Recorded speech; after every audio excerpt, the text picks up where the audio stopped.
Hi, everyone. Welcome to the Digital Supply Chain Podcast. My name is Tom Raftery, and with me on the show today, I have my special guest, Arno.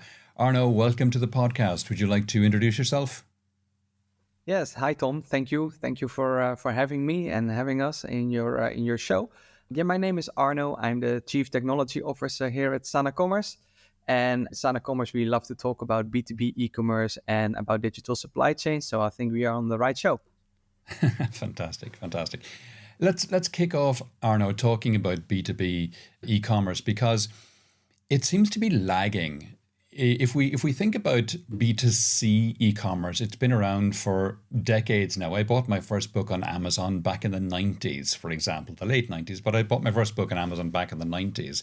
And we're now fully at least 23 years later. And B2B e-commerce hasn't caught up, hasn't kicked off, if you want. I mean, we all use the likes of Amazon and, e-commerce stores for brands all the time, but you don't hear as much about the B2B e-commerce. Why hasn't that taken off to the same extent? Yes, a great question, Tom. So I think first of all, we started later, right? B2C was at the very beginning. 20 years back when I started actually my professional career, I also started in B2C e-commerce and the first steps there, at least here in the Netherlands.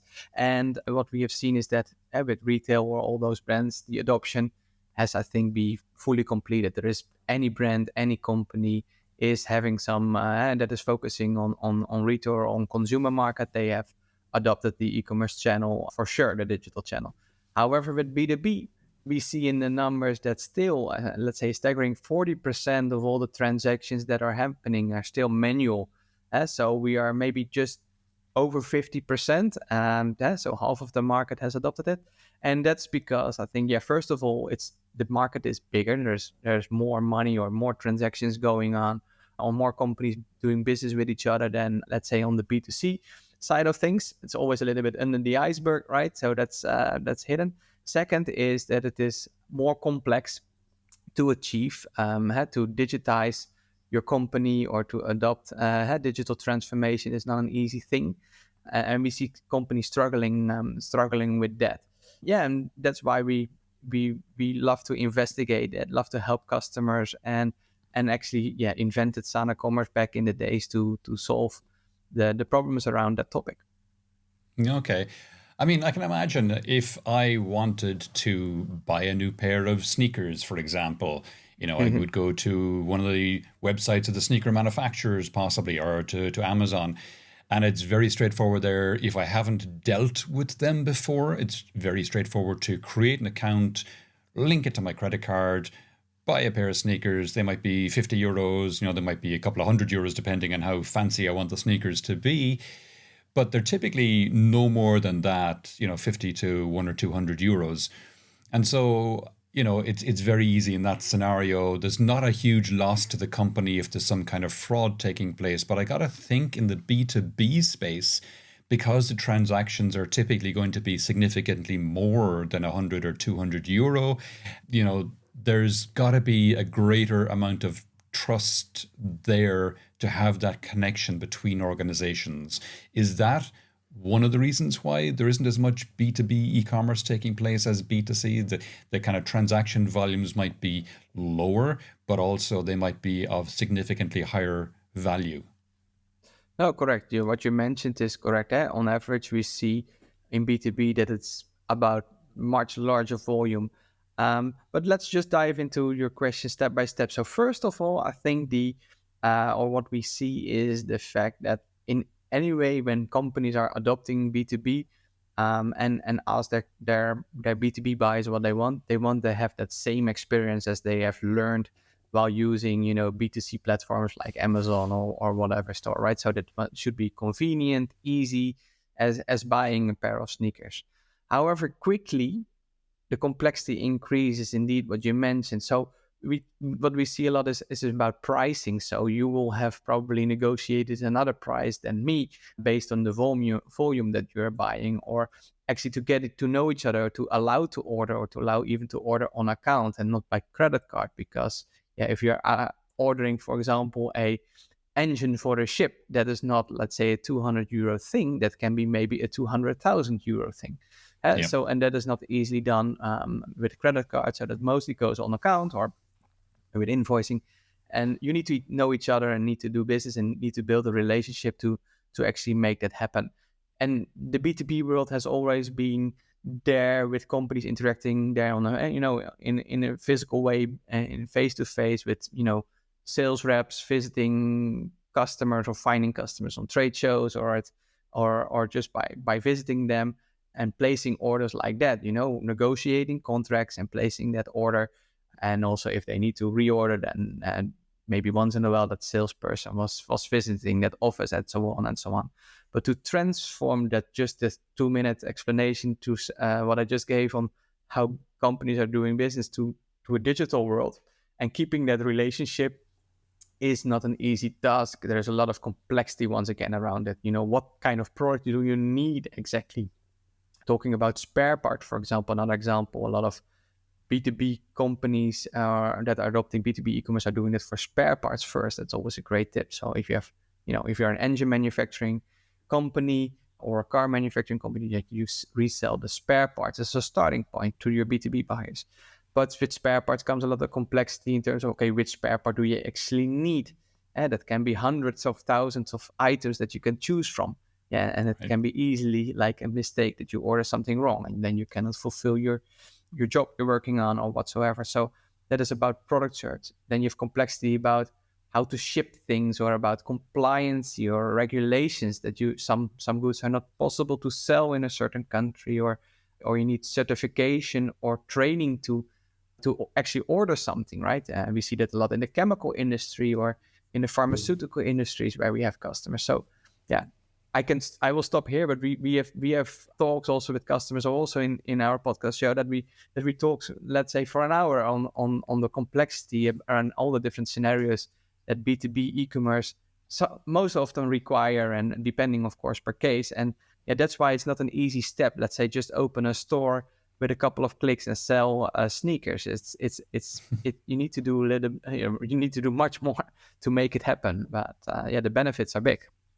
Okay. And how do you solve for that complexity? I mean, there's all kinds of factors, as you mentioned, things like negotiating price, things like credit terms, all these kind of things.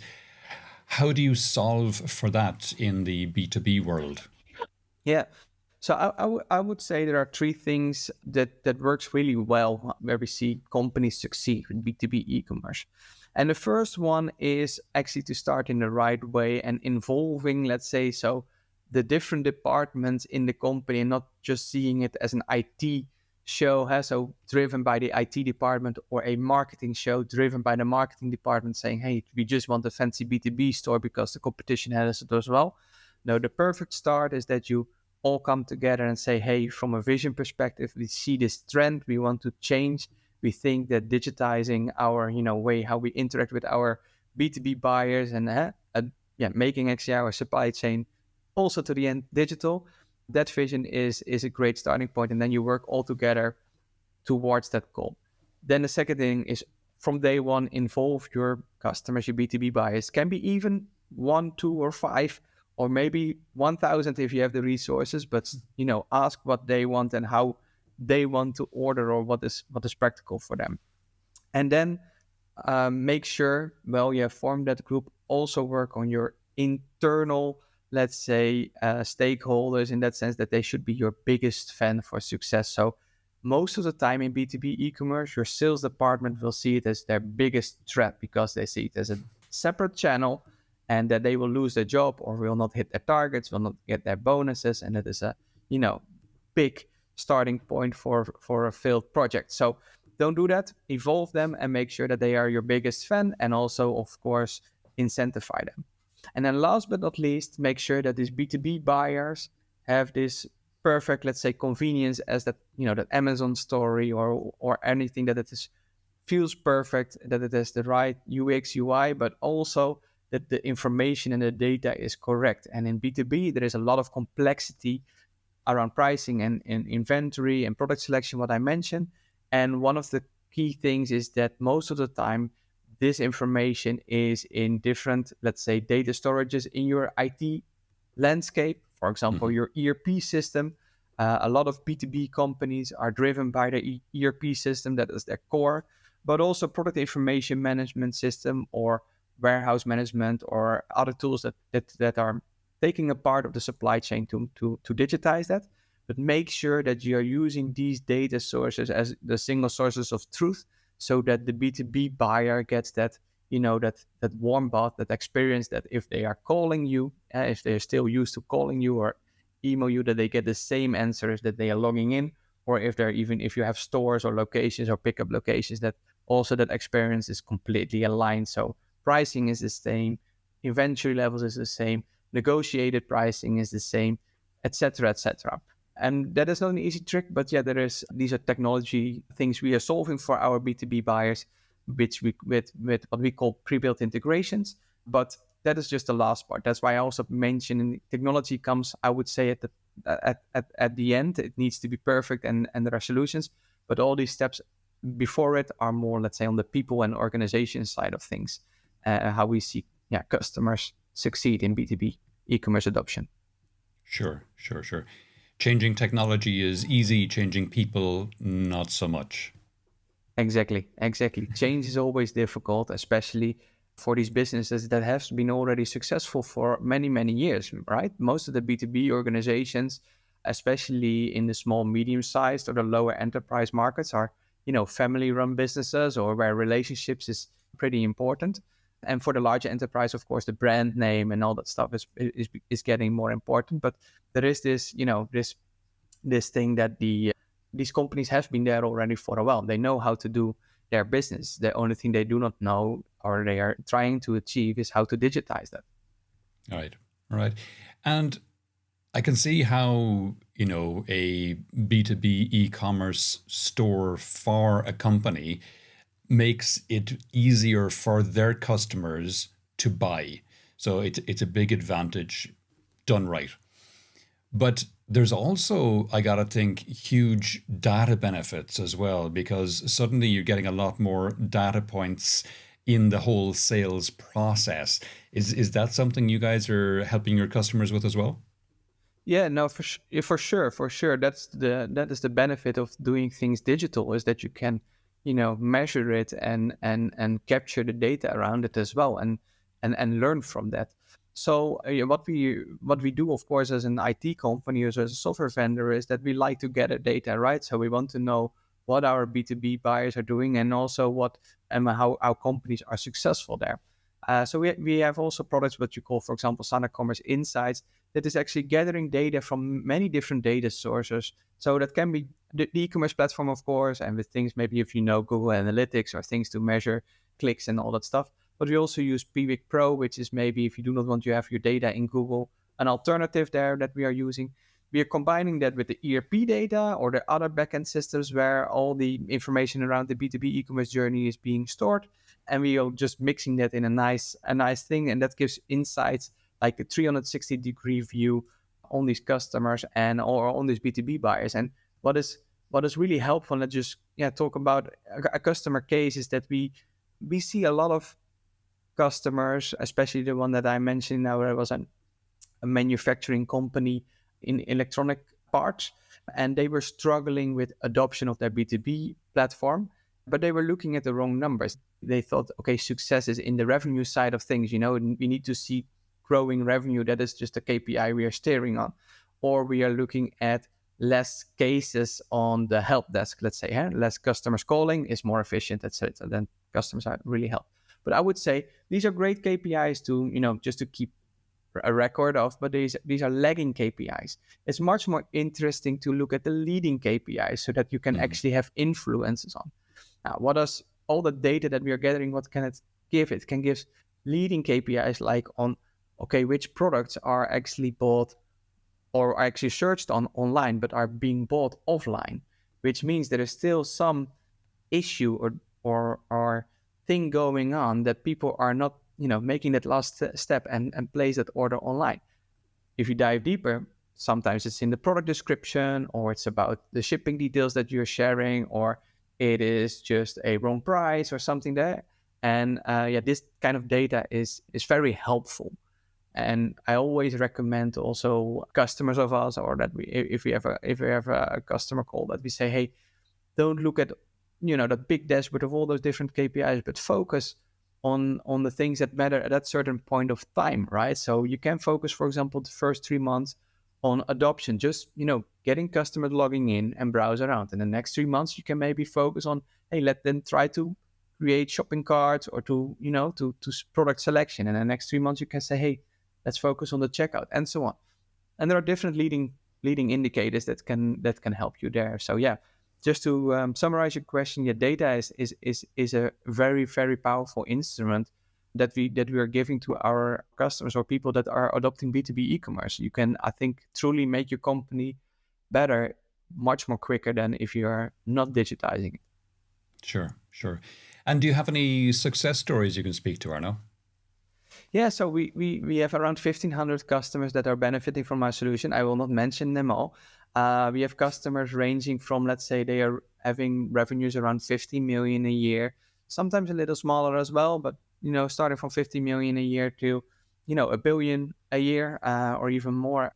So one customer I really would like to highlight, or a case study I really like, is Palfinger, and that Palfinger is a company from Austria, but it's a global player, and they are a manufacturing of cranes. So every truck you see on the road and it has a crane on it, or a ship that has a crane on it, 9 out of 10 times it's a Palfinger crane.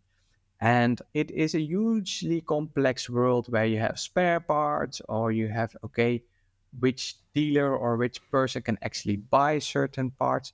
And we digitize that whole process for them. They are running on SAP, so a lot of information was in there, but also they had their own systems, for example, for product information management or configure price quote. And with another technical term, but with the composable architecture, or taking a little bit of the PIM functionality from there, taking the ERP from there, and glue it all together in Sana. Yeah, we made it happen, and the adoption rates there are really, really good. And we have and for the first time they have really digitized that complex process. So that was already a huge win. And from here we are evolving. We are adding more countries, so they are regional based. They are all over the world. And that is also always a great approach that we have seen working with, especially the larger companies. Start with 1 or 2 regions, and if these are successful, we are really good in adding the other ones step by step as well. Okay. And I mentioned in the last question that, in the question about data, I prefaced it by saying you're making it easier for companies, customers to interact with them and purchase from them. And that's just a perception that you're making it easier. I assume it is. Does that, though, lead to quantifiably increased sales?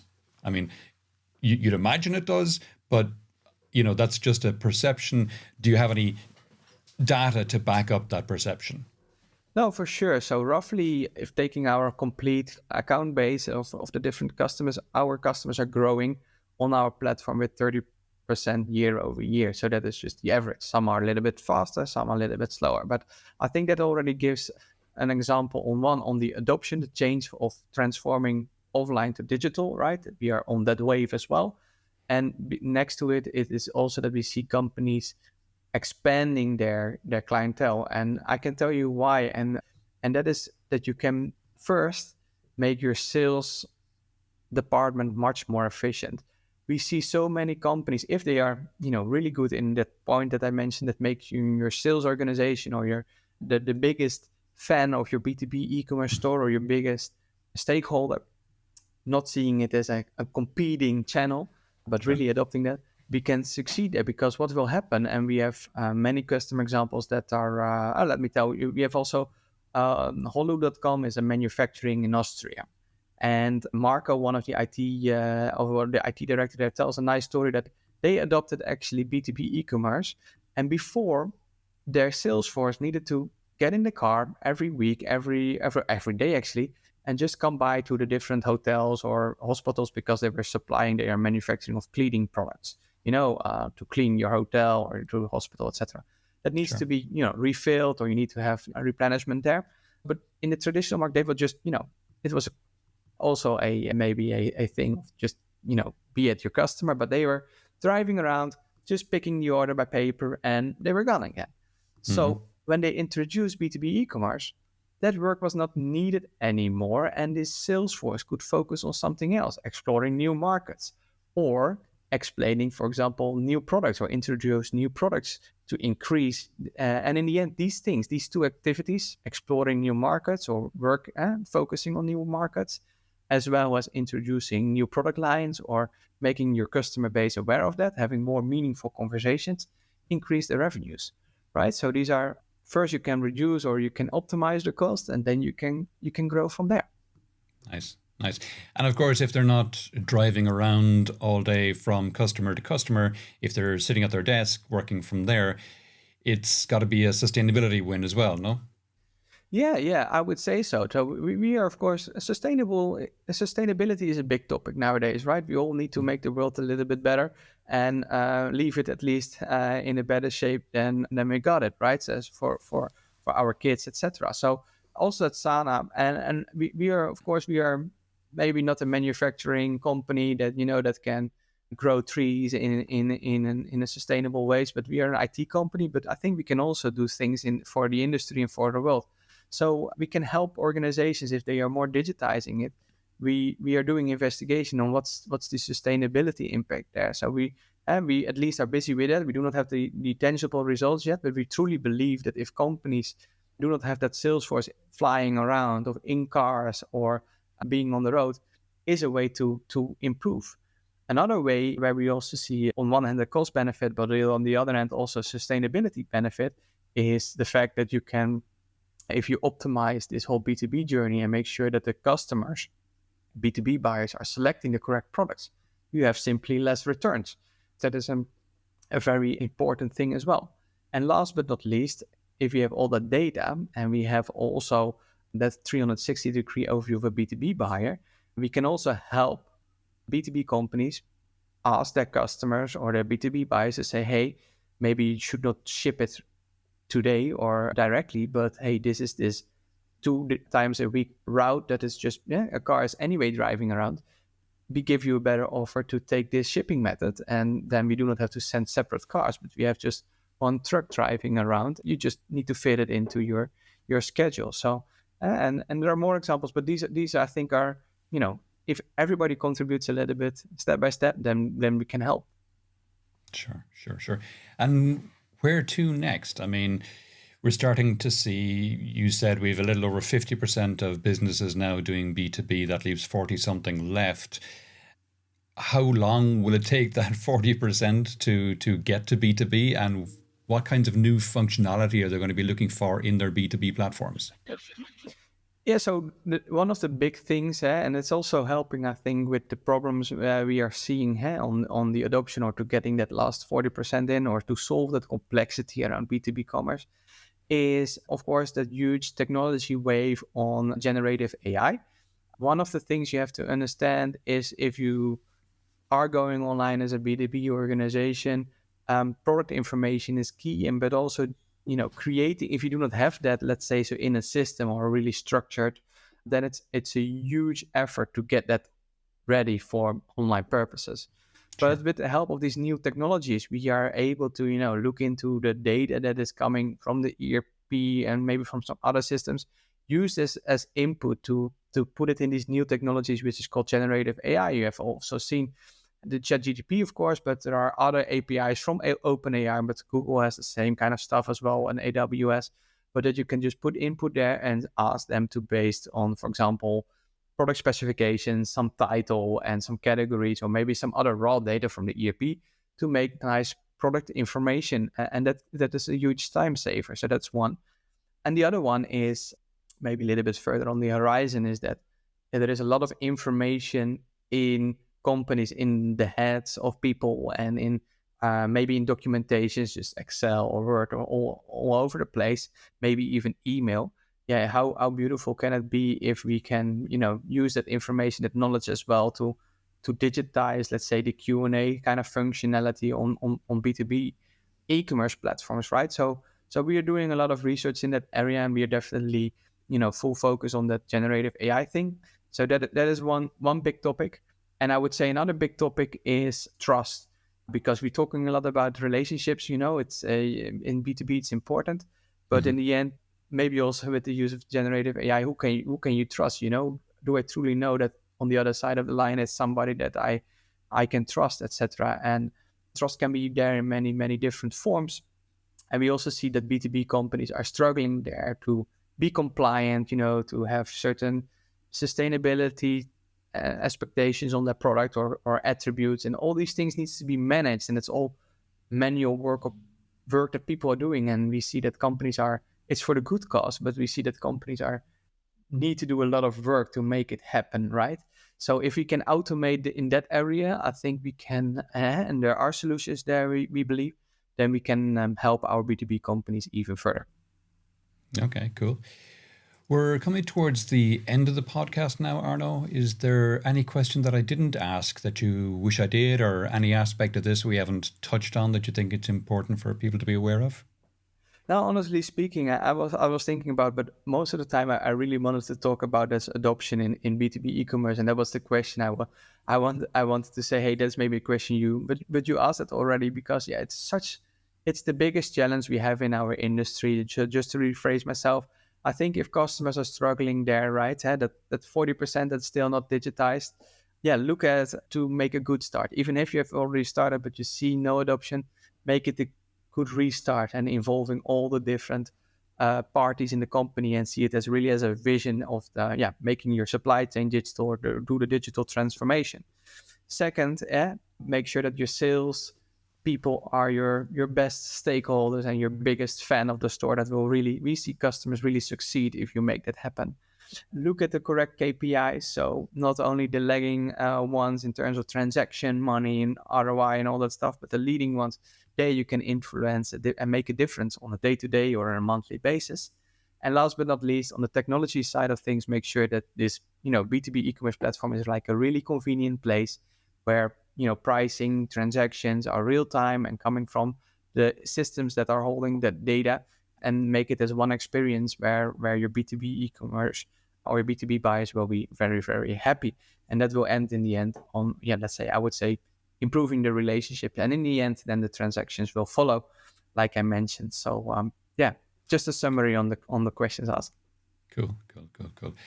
Arno, if people would like to know more about yourself or any of the things we talked about on the podcast today, where would you have me direct them? Yeah, so first of all, if you want to reach out on LinkedIn, I think I'm easily findable. Just search on Arno Ham, and probably I'm somewhere there in the top of the list. So feel free to reach out, and if you have any questions about digital supply chains, B2B e-commerce, the integration topics around it, I'm happy to help with any questions. I always love to talk about B2B e-commerce with people from the industry. I'm also having my own podcast show, which is called B2B e-commerce Integrated, and you can search it on Spotify or YouTube or Apple Music. So B2B e-commerce Integrated. And last but not least, if you want to know more about Sana Commerce, just go to sanacommerce.com. So 3 ways to get connected. Perfect. I'll put those links in the show notes, Arno, so that everyone has access to them. Arno, Awesome. That's been really interesting. Thanks a million for coming on the podcast today. Thank you very much, Tom, for this opportunity, and good luck with the show.